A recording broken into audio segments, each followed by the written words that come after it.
Hi guys! Thank you! Nag-thank you na agad ako, simula pa lang, hindi joke lang. Okay, our movie review is for The Loved One, yung movie ni Jericho Rosales and Ann Curtis, and they are one of those people na talagang saludo sa pag-arte, alam si Jericho. But what I can say with the movie, para sa mga taong talagang matagal na nanonood ng mga movie or fan ng mga movies, mga styles and so forth, it's really complex. Hindi siya for standard or normal consumers ng mga movie. The way na inatake nila yung timeline, the way na inatake nila yung narration, na wala man lang color change or wala man lang indication na okay, this one. Kailangan mo talaga ng comprehension para maintindihan yung buong movie. And the way they use a specific color sa specific time, kasi karaniwang ginagamit mo yung color na yon if something tragic is happening or it's in the past or hindi siya happy. Parang gano'n. In a sense, yeah, they did use it in a way. Bitin yung ending. For me, as someone na matagal na sa movie, I want to give it around 8 and 9 or 8 in the essence of complexity. Pero para lang sa, yun, ma-enjoy mo ba?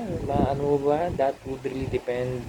Lalo na kapag hindi ka talagang involved sa kanila movie. So I think in that essence of may enjoy mo ba siya, I'll give it a 7. But in the essence of techniques na ginamit, 9.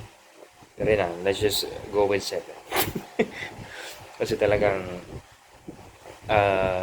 I think if hindi ka madalas manood ng movie, or hindi ka ganun ka ano sa mga ganitong klase ng style, talagang hindi mo siya matitripan, hindi mo siya magugustuhan, bitin sa ending. Parang yung isang movie ni Baron guys lang na ang weird lang ng ending. Mahirap yung ending kasi talaga, parang ka nagpapalipad ng eroplano. Hindi madali magpalipad, hindi rin madali magpalag. Madali yung gitnang part na okay, nandun ka na, nagsusor ka na, para even dun sa gitna, pwede ka pa rin pumalpak.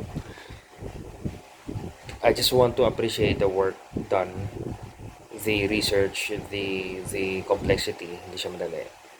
But then again, it's not something I would recommend to everyone na talaga ma-enjoy na mapanood.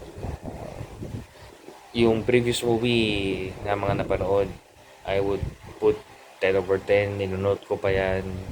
Though ang score ko mga nasa 9 lang or 8. Para mahikayat yung iba manood. But this one, I don't think it would be. I mean, they did a great job, yeah. But it's not for consumption ng mga casual moviegoers lang. Yun lang naman.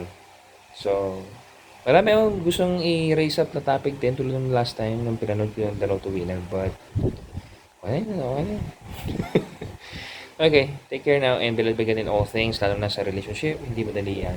And when you have a relationship, hindi lang naman kayo nung mapapangasawa mo, ng girlfriend mo or boyfriend mo ang involved. Siyempre, every decision you made in that relationship would affect even your future children, kung magkakaanak man kayo, mga apo nyo, and so on so forth. So, purity, God be in the center of all things, beloved by Him in the relationship as individual and as partners. Yun lang. And go na go and go na go again.